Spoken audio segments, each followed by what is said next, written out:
Linha de Luz, psicografado pelo Chico Xavier. Nisto conheceremos, no capítulo 109, tá?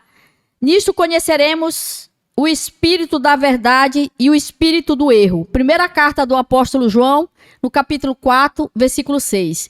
Chico Xavier responde: quando nós sabemos conservar a lição com a paz divina, apesar de todas as perturbações humanas, perdoando as perturbações humanas. Alguém aí tem perturbações humanas?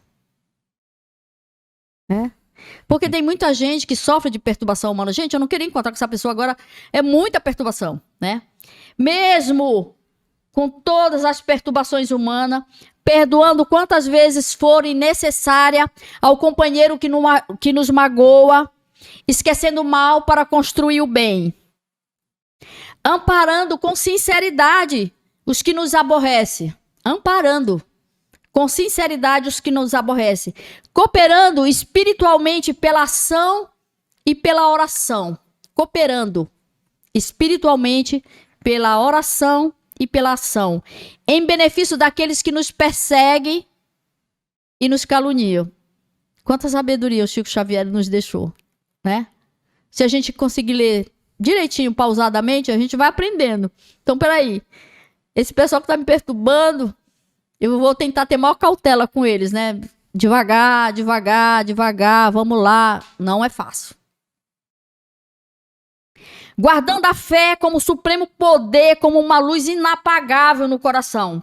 Perseverando na bondade construtiva, embora 1000 golpes nos assediem a cada instante. Então, um golpe atrás do outro, né? Aí você fica... Sim, você vai responder... eu tenho 3 filhos, tive 5. E aí um vem, mãe, a senhora sabia tal coisa assim, assim, assim? Sim. Eu digo, bom, se eu falar que eu sei desse para o outro, vai ofender o outro. Eu digo, não sei de nada. Então, você vai tentando mudar o assunto, porque eu sempre penso, aquilo que eu falei no começo, falar a verdade, eu quero falar a verdade para o Éder. Eu quero que ele saiba a verdade. Às vezes o Éder não está preparado para essa verdade que eu tenho dentro de mim. E eu posso te ferir. É horrível você ferir as pessoas. É interessante sobre essa questão da verdade que o Emmanuel diz assim, que a verdade é como um diamante bem grande, valioso.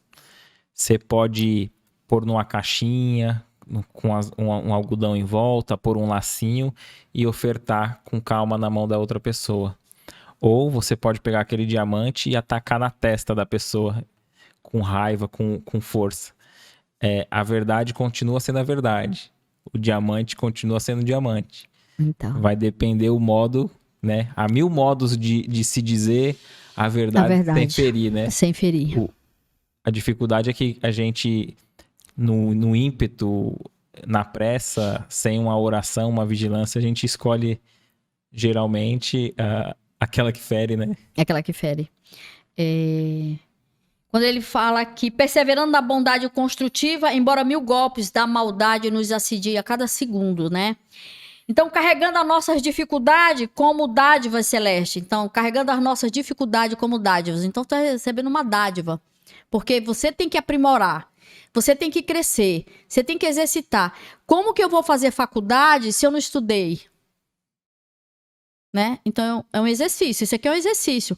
Como que eu vou passar por essas dificuldades todas para receber essas dádivas da Celeste se eu não adquirir o conhecimento? Recebendo o adversário como instrutor. Recebendo o adversário como instrutor. Aí dói, né? Porque o adversário está lá com o chicote. Porque o apóstolo Paulo, da maneira que ele fala, ele sofreu o assédio tanto espiritual como material. E é o que nós sofremos aqui. Bem dizendo as lutas que nos aperfeiçoam a alma frente à esfera maior, descortinando o ensejo de servir em toda parte, compreendendo e auxiliando sempre sem a preocupação de sermos entendidos, porque você quer ser entendido, né? Então, auxiliando sempre sem a preocupação de sermos entendidos ou ajudados. Porque tem gente que ajuda, mas quer recompensa. É um reconhecimento. Eu né? quero um reconhecimento. Eu fiz isso por você, eu quero que você faça por mim. Né? Amando o nosso semelhante, qual temos sido amado pelo nosso Senhor? Aqui fala, a preocupação de sermos entendidos ou ajudados, né? Mas amando o nosso semelhante, qual temos sido amado pelo Senhor, sem nenhuma expectativa de recompensa. Não tem recompensa. Se você ficar pensando em recompensa, você está saindo dessa caridade. Entendeu? Eu vou fazer isso por você, porque tem gente que pensa, ó, se eu conheço o Éder, e o Éder tem uma casa, que tem um quartinho lá no fundo, vou fazer amizade com ele. Quem sabe ele deixa eu ficar morando no quartinho do fundo e dou uma conversadinha com ele lá, dou uma enrolada e ele, né? Então eu já tô sem a expectativa de nenhuma recompensa. Éder, eu preciso de ajuda. Você pode me ajudar? Porque aí não é caridade, aí é troca, né? É negócio, né? Negócios. Então conheceremos o Espírito da Verdade em nós. Chico Xavier, no Vinha de Luz, no capítulo 116, ele fala assim, e peço isso, primeiro é o apóstolo Paulo que fala isso, né? E peço isso, que a vossa caridade abunde mais e mais em ciência e todo conhecimento. É uma carta enviada aos Filipenses, no capítulo 1, versículo 9. O apóstolo Paulo faz essa carta aos Filipenses, falando que a caridade abunde mais e mais em ciência e todo conhecimento. E Chico Xavier responde no Vinha de Luz. É indispensável que a caridade do cristão fiel abunde em conhecimento elevado. Olha o tanto que a gente tem que estudar para adquirir um conhecimento para que eu possa frear, brecar essa brecha. Porque é uma brecha grande. Você vai falar, você fala palavrão o dia todo. Palavrão. Tem gente que fala palavrão, não vou citar aqui porque é super chato, né? Mas tem gente que fala palavrão o dia todo. Você imagina quantos palavrão você fala por dia. Aí soma por mês e soma por ano. Você vai ter artrite, artrose, reumatismo, dor no osso, dor na coluna. E você não sabe de onde. Você está impregnando todas as suas células. Nós temos trilhões de células em movimento. E essas células estão falando, pô, o cara está me contaminando. Porque você fala palavrão o dia todo e acha que tá bom. Interessante você dizer isso, né? Que tem uma frase, né? Um textinho que diz assim, né? Se as suas palavras se transformassem em alimento e você tivesse que ingeri-las, você ia se alimentar ou se envenenar? Né? Pra gente ter uma reflexão do que nós estamos pondo pra fora, que às vezes a gente não reflexiona, né? Sobre o conteúdo das nossas palavras que a gente está exteriorizando, né? Eu sou paraense, eu sou da capital de Belém do Pará, e eu posso me dizer que eu fui criada em Altamira do Pará, né?